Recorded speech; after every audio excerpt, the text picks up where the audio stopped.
Hello, my name is Tyler Allmon. I'm going to persuade you that standardized testing is a bad idea. This is my audience, Jeremy, David, and Annie.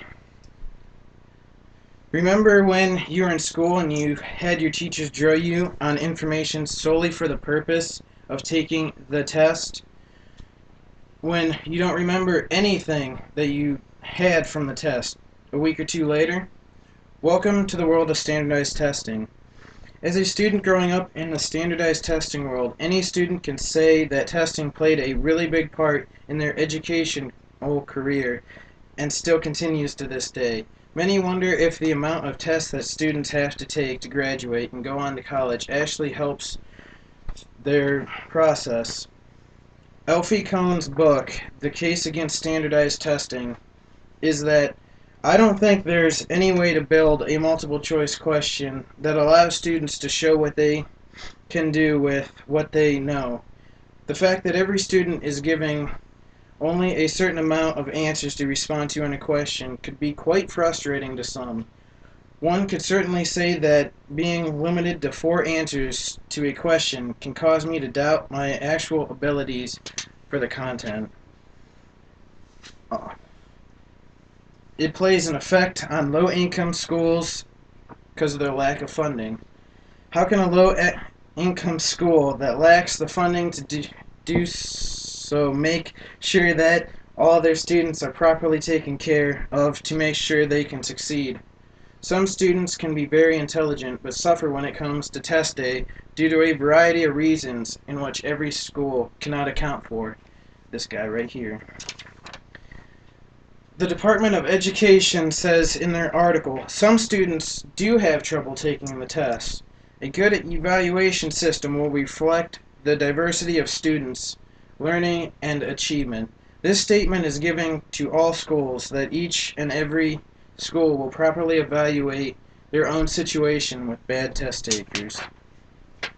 With that, they're saying that just because they come from low income households in like a rough school that it's their teacher's fault. But is it? Are teachers held accountable for poor test scores? Yes, they are. It's just how it is. Many teachers have to teach to the test, which hinders both students' learning potential and teachers' ability to be effective and create a positive environment by killing creativity. Standardized tests gives teachers guidance to help determine what to teach and when to teach it. With that statement, one can generalize, regardless of what kind of test is being taken, whether it is a multiple choice or not, the student should have the capabilities to answer the questions due to how the teacher instructs the student about the content. It is evident that not all schools have the same fair chance, and some are better off than others. As defending standardized testings in the article, it states that low-income minority and ESL students do not perform as well on standardized tests as the middle-class non-minority students, which are the it's basically that's what they make the test for, is for the middle class, non-minority students. So it already leaves an unfair advantage. The Department of Education's article on accountability says that in defense that a strong accountability system will make it impossible to ignore achievement gaps where they exist. To make such a statement generalizes every school in the nation to give each student what they need is just not true from the evidence being presented. The standardized tests are generally built for the middle class non-minority, which is why minorities of the lower class or different ethnicities always seem to suffer when it comes to standardized testing. Standardized testing only evaluates the individual performances of students instead of the overall course of the year. It needs to have a more broad, all it is like the test, and you either pass or fail.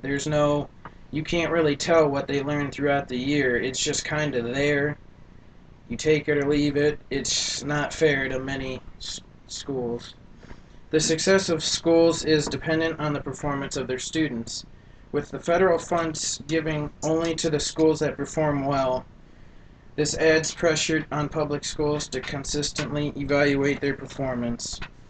Some alternatives to these is testing for accountability, which is basically you take the test, everybody can see it. It's more of basically a step to show that your progress. It doesn't have the power or authority as the actual like OGTs and ACTs do now.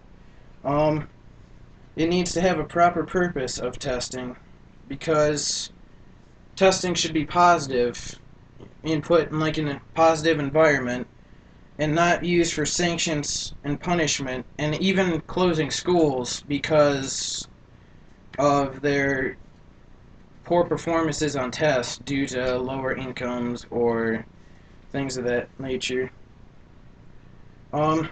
With that, teachers could focus on larger projects that have kids focusing on real-world problems that create new tests. The average amount of money that the school spends per student from K to 12 is between $11,000 and $20,000.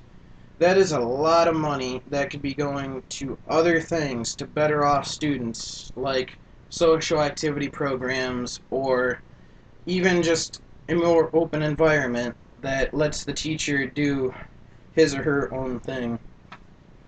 The total cost for standardized testing to make the test and pass them all out is $1.7 billion per year. That is a lot of money that is just wasted due to testing that really could just make or break somebody. With those, you could change the way the U.S. education system works and just how just a better off America.